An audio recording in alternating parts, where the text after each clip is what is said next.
날마다 나를 살리는 큐티 이성호 목사입니다. 오늘 큐티 본문은 예레미야 50장 1절에서 16절까지입니다. 오늘도 말씀으로 인도하신 하나님 감사합니다. 황무지가 될 바벨론의 심판이 무엇인지 알기를 원합니다.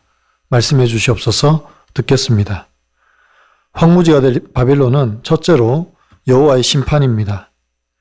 1절에서 여호와께서 선지자 예레미야에게 바벨론과 갈대아 사람의 땅에 대하여 하신 말씀이라고 합니다. 2절에서 그 말씀은 바벨론을 향한 여호와의 심판의 말씀입니다. 바벨론의 대표적인 신 벨과 무로닥인 부끄러움을 당할 것이고 그 신상들은 부서지고 수치를 당한다고 합니다. 하나님이 높이셨던 바벨론이 이제는 심판 아래에 놓인 것입니다. 3절입니다. 이는 한 나라가 북쪽에서 나와서 그를 쳐서 그 땅에서 황폐하게 하여 그 가운데에 사는 자가 없게 할 것임이라. 사람이나 짐승이 다 도망할 것임이라 고합니다. 그러면 북쪽에서 일어난 나라가 어떤 나라입니까? 그 나라는 메대와 바사의 연합군입니다. 결국 바벨론은 페르시아 고레스 왕 원년에 멸망을 당합니다. 그러면 바벨론 심판의 이유는 무엇입니까? 11절입니다. 나의 소유를 노력하는 자여 너희가 즐거워하며 기뻐하고 타작하는 송아지같이 말굽을 구르며 군마같이 우는노다 라고 합니다. 먼저 나의 소유를 노래하겠다고 합니다. 이 말씀은 하나님의 백성들을 억압하고 포로로 잡아간 것을 말합니다. 그리고 그들은 그것으로 인하여 기뻐하고 즐거워합니다. 이 얼마나 잔인하고 교만한 모습입니까? 그래서 하나님께서 바벨론을 심판하시는 것입니다. 그리고 바벨론의 심판의 결과는 12절에서 그들의 어머니가 수치를 당하고 낳은 자녀들이 치욕을 당한다고 합니다. 13절에서 황무지가 되고 지나가는 자마다 재난으로 인하여 탄식한다고 합니다. 이것이 여호와께서 그가 행한 대로 그에게 내리시는 보복이라고 하십니다. 적용 질문입니다. 지금 나는 무엇을 의지하며 살아가고 있습니까? 혹시 눈에 보이는 세상의 안전을 신처럼 붙들고 있진 않습니까? 나는 하나님의 심판의 무서움을 보고 놀랍니까? 아니면 돌이키고 회개합니까? 황무지가 될 바벨론은 둘째로 여호와께서 자기 백성을 억압 가운데 울면서 돌아오게 하십니다. 4절과 5절입니다.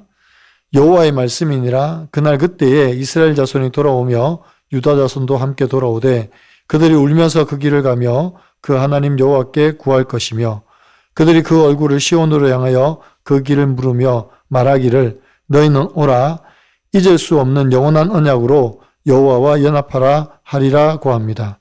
바벨론 포로로 억압된 이스라엘이 그날 그때에 울면서 돌아온다고 하십니다. 그리고 그들이 다시 하나님을 찾게 되고 주님의 언약을 기억하며 마음을 돌이킬 것이라고 말씀하십니다. 6절에서 하나님께서 내 백성은 잃어버린 양떼로다라고 말씀하십니다. 이스라엘 백성들은 하나님을 떠났지만 하나님은 한 번도 그들을 잊으신 적이 없으십니다. 7절과 8절에서 바벨론은 이스라엘을 삼키며 자기들은 무지하다고 합니다. 오히려 모든 죄를 너희가 여호와께 범죄하였다고 이스라엘 탓으로 돌립니다. 그래서 하나님께서 선지자를 통하여 바벨론 가운데서 도망하고 갈대아 사람의 땅에서 나오라고 말씀하십니다. 이것이 자기 백성들을 억압 가운데 자유케 하시는 하나님의 신실하신 언약입니다. 지금 바벨론이 심판을 받고 이스라엘이 자유케 되는 것이 이스라엘의 의로움이나 신실함 때문이 아니라 오직 변함없으신 하나님의 자비와 신실한 언약 때문입니다. 하나님께서는 자기 백성들을 결단코 버리지 않으시며 반드시 구원의 내심을 우리에게 보여주십니다. 칼빈의 5대 교리 가운데 무조건적인 선택이라는 교리가 있습니다. 이것은 하나님의 백성들을 향한 하나님의 신실한 약속입니다. 택하시기로 작정한 자들에 대해서는 반드시 다시 회복시키시는 하나님의 주권을 말씀합니다. 적용 질문입니다. 지금 혹시 여러분은 무엇에 억압당했습니까? 세상의 권세입니까? 돈입니까? 관계입니까? 하나님께서 택하신 자를 반드시 그 억압 가운데 자유케 하실 것을 확신하십니까? 오늘 큐티 묵상 간증은 하나님의 소유를 노력한 자라는 제목의 한 성도님의 묵상 간증입니다. 어느 날 갑자기 어머니가 유방암 판정을 받으시더니 그 충격이 채 가시기도 전에 거동이 불편하신 아버지마저 발가락 수술을 받게 되었습니다.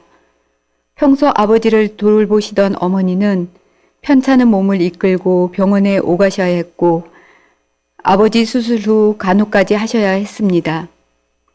외동아들인 저는 두 분을 돕고 싶었지만 갚아야 할 빚과 넉넉지 않은 가정 형편으로 물질적인 도움을 드리지 못해 무력감이 들었습니다.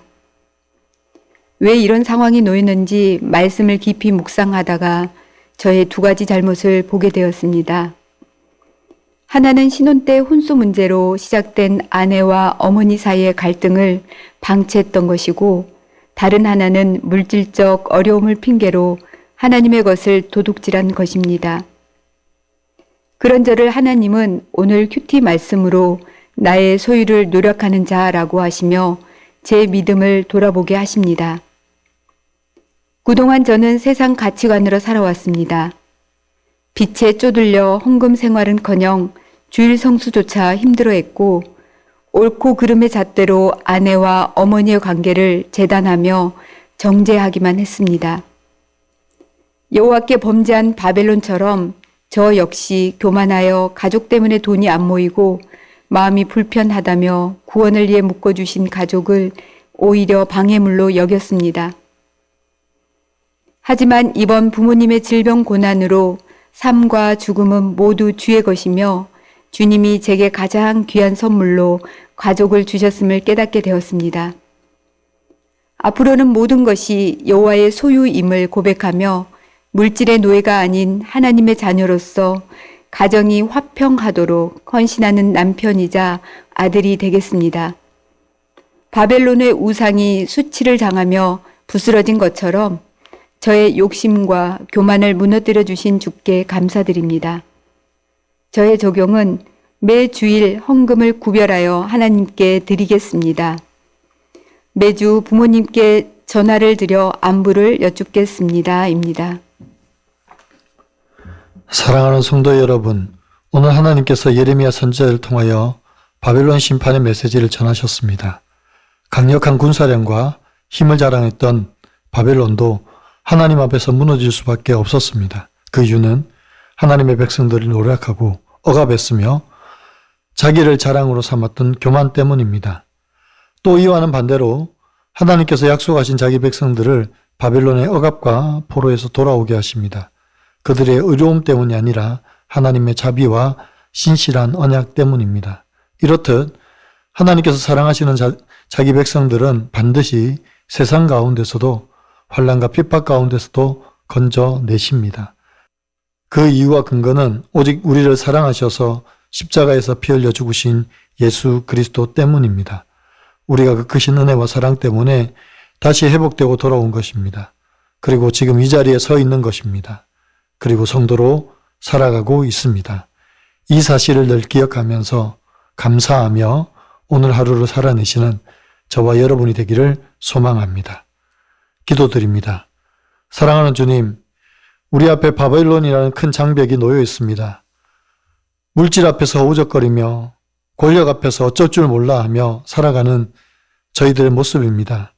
그래서 나도 돈과 권력과 명예를 가지면 큰 소리 칠 수 있을 줄로 생각하는 어리석은 마음을 가질 때도 있었습니다. 주님, 우리의 연약함을 용서하여 주시옵소서. 오늘 바벨론과 같이 아무리 부자이고 아무리 강한 권력과 힘을 가졌어도 하나님 앞에서는 아무것도 아님을 깨달아 알게 하여 주시옵소서. 그래서 우리가 온전히 바라보고 신뢰해야 할 분은 오직 하나님인 것을 인정하게 도와주시옵소서. 우리를 세상의 억압과 혼란 가운데서 건져주시고 돌아오게 하셔서 회복하게 하실 것을 믿고 이 세상 등지고 십자가만 보게 하여 주시옵소서. 오직 예수 그리스도의 십자가만 바라보기를 원합니다. 그 십자가의 구원과 회복만 구하기를 원합니다. 우리 주 예수 그리스도의 이름으로 간절히 기도하옵나이다. 아멘.